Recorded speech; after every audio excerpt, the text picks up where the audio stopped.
Hello kids, good morning everybody. How are you all? Hope you all are doing well at your home.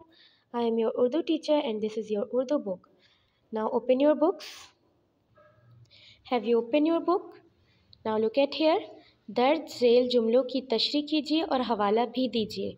यहाँ आपको जुमले दिए गए हैं, आपको उसकी तशरीह करनी है। पहला जुमला है, आप सल्लल्लाहु अलैहि वसल्लम की सारी ज़िंदगी कुरान की अमली तफसीर थी।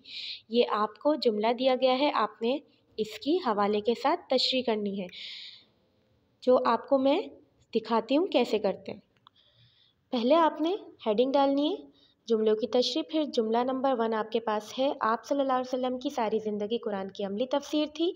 ये आपको जुमला लिखना है। फिर आपको सबक का हवाला देना है। इस तरह देते हैं, हवाला सबका एक ही होगा।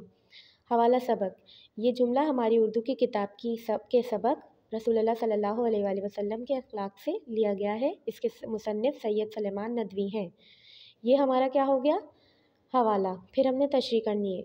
बच्चों, जुमले की तशरीह करने से पहले आपको उसका बैकग्राउंड भी देना पड़ता है। जैसे कि ये जुमला जो है हमने ऐसे लिया है कि हज़रत आयशा रज़ियल्लाहु ताला अन्हा ने फरमाया कि जो कुछ कुरान में है हुज़ूर सल्लल्लाहु अलैहि वसल्लम के अखलाक है।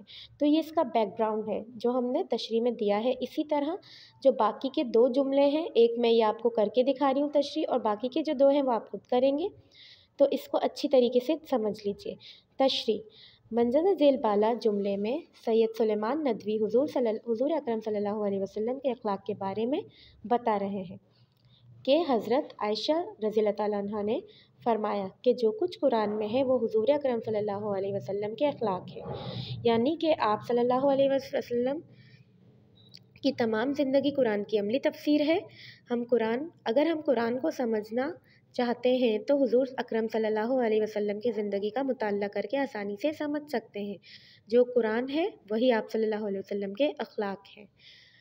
तो ये आपने देखी तशरीह मैंने किस तरह की है। आप लोगों ने भी बाकी के 2 जुमलों की इसी तरह तशरीह करनी है और हवाला एक ही रहेगा। एक बार फिर बता रही हूँ, सबसे पहले आपने हेडिंग डालनी है